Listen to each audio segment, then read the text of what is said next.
एक हाथी रहा करता था। हजारों हाथियों का बल उस एक हाथी के अंदर, और साथ ही साथ उसका परिवार, बीवी बच्चे, वो भी सब बड़े ताकतवर थे। पूरे परिवार के साथ आज त्रिकुट नाम के पर्वत पर रहता है। लेकिन एक दिन की बात मन में विचार आया कि चलो पर्वत से नीचे उतर करके स्नान करते हैं चल करके। तो पास ही में एक सरोवर था, उसमें जाकर के स्नान किया। स्नान कर ही रहा था, तब तक सरोवर के अंदर से एक ग्राह ने उस हाथी के पैर को पकड़ लिया। अब हाथी तो भाई ताकतवर था, हाथी ने मन में विचार किया कोई छोटा मोटा जीव जंतु होगा जिसने हमें पकड़ा है, और हम थोड़ा सा जोर लगाएंगे वो तुरंत हमें छोड़ देगा। लेकिन धीरे धीरे हाथी ने अपना पूरा जोर लगा दिया, लेकिन उस ग्राह ने हाथी के पैर को नहीं छोड़ा। धीरे धीरे उस हाथी ने अपने पूरे परिवार को बुलाया, अपने बच्चों को बुलाया, अपनी पत्नी को बुलाया, कहा कि आप आकर के हमें बचाइए, आकर के इस सरोवर से हमें बाहर निकालिए। अच्छा, सभी लोगों ने आकर के एक एक करके जोर लगाया, लेकिन सभी लोग मिलकर के भी उस हाथी को उस सरोवर से बाहर नहीं निकाल पाए। अब तो जब धीरे धीरे देखा कि जितने भी परिवार के लोग हैं, एक समय पर सभी लोग हमारा साथ छोड़ करके जा रहे हैं, तो आज जब डूबते डूबते हाथी की केवल सूंड ही बाहर बची, तो हाथी ने आज नारायण को बुलाया। एवं गजेंद्र मुपवर्णित निर्विशेषम ब्रह्मादयो विविध लिंग विधाभिमानः नेतयदोपसस्नि पुनरितिलात्मकत्वात् यत्रामरामरमयो हरिराविराशि। उस गजने मरते वक्त एक कमल के पुष्प को लेकर के आज नारायण को आवाज लगाई। लड़ते लड़ते लड़ते लड़ते पूरी देह में बिल्कुल ताकत ही नहीं बची। हो गई देह सब चूर चूर, थमने वाली श्वासा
प्रकार से बचने वाले नहीं है, तो मरते समय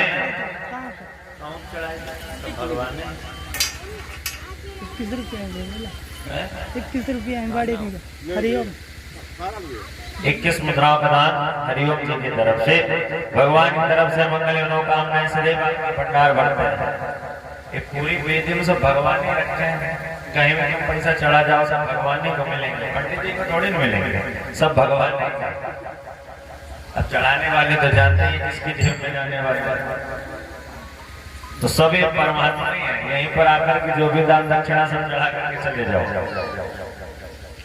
हाथी के मन में विचार आया कि अब हम बचने वाले नहीं हैं, तो आज अंत समय में हाथी ने भगवान को पुकारा। अब यहाँ तो विडंबना ऐसी आ गई है, आदमी का पता है कि अंत समय आने वाला है। वैसे तो अंत का कोई समय नहीं होता, क्योंकि मृत्यु को कोई देख नहीं आया कि कब किसकी कहां पर मृत्यु हो जाए।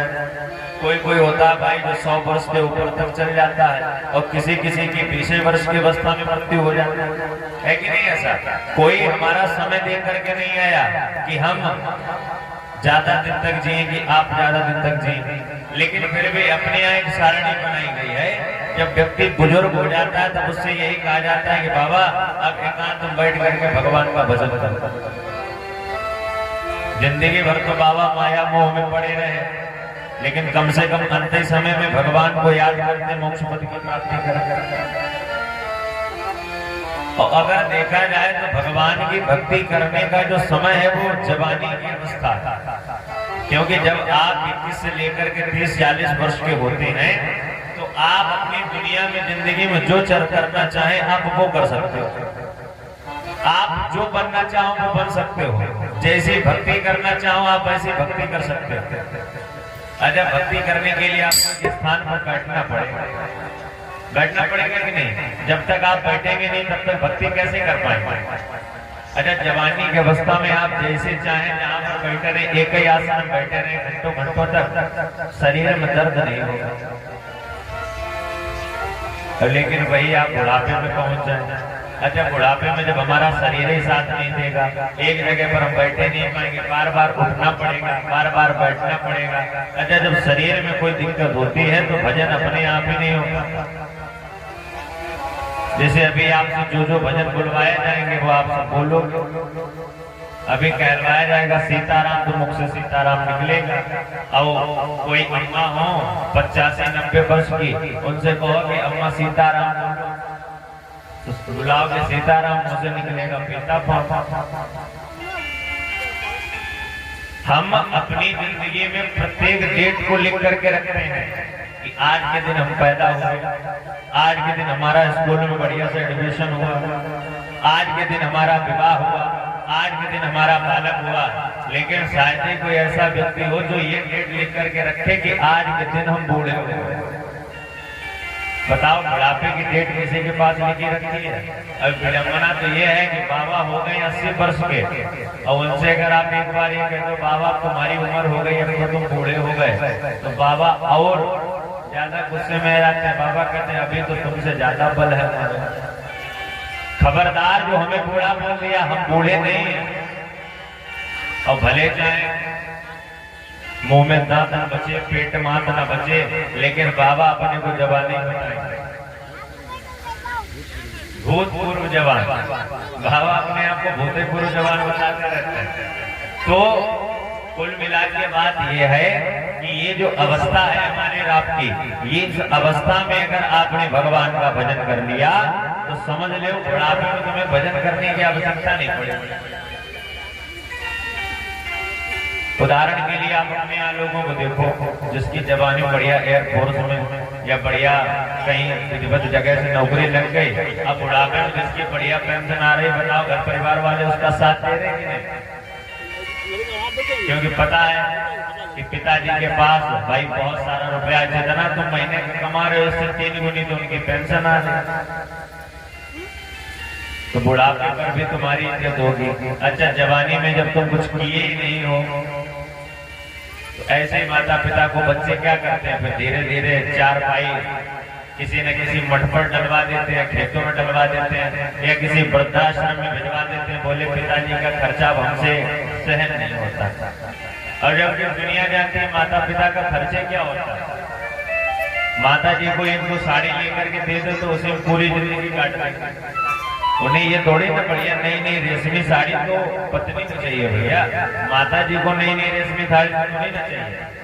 पिताजी ने अगर एक बार कोई शर्ट या पैंट सिलवा लिया तो उसी में जिंदगी व्यतीत कर देते हैं।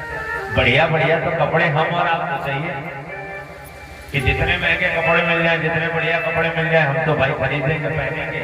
माता पिता का कोई खर्चा नहीं होता, लेकिन अब माता पिता भी क्या करें और बालक भी क्या करें? क्योंकि बालक जब तक जवानी में था तब तक उसने अपनी जिंदगी में कुछ किया नहीं, और जब वही बालक बूढ़ा होता है तो माता पिता और बूढ़े हो जाते हैं। अच्छा, जवानी में कुछ किया हो, कुछ पढ़े लिखे हो, कुछ पुण्य कर्म किए हो तो तुम्हें पता चले कि माता क्या होती है, पिता क्या होता है। अरे जब तुम्हें कुछ अच्छा ही पता नहीं तो माता पिता को तुम वृद्धाश्रम भेजोगे जरूर। अब समझाने वाले तो समझाते चले गए, न जाने कितनी बार तुमने कथाएं सुनी होंगी, लेकिन आए दिन लोग माता पिता को अपने परिवार से अलग कर देते हैं। तो कहने का तात्पर्य जब तक परिवार साथ है, आप इस जवानी की अवस्था में हैं, तब तक आप भगवान का भजन करें। और इससे एक दूसरा फायदा पता क्या है कि जब तक आपका विवाह नहीं हुआ है तब तक तुम ज्यादा से ज्यादा भगवान का भजन करो, क्योंकि जिस दिन से आपका विवाह हो गया तो जो भी आप भजन करेंगे उसमें से आधा हिस्सा आपकी पत्नी अपने आप ले जाएगी। भले चाहे भजन तुम कर रहे हो बैठे, पत्नी कोई भी कार्य कर रही है, लेकिन अगर आपने भजन किया तो आपके भजन में से आधा हिस्सा आपकी पत्नी को अवश्य मिल जाएगा। बिना किसी टैक्स के अपने आप अकाउंट से कट जाएगी, आधी सैलरी तुम्हारी मनी में होगी, समझे। तो इससे अच्छा है जब तक विवाह नहीं होता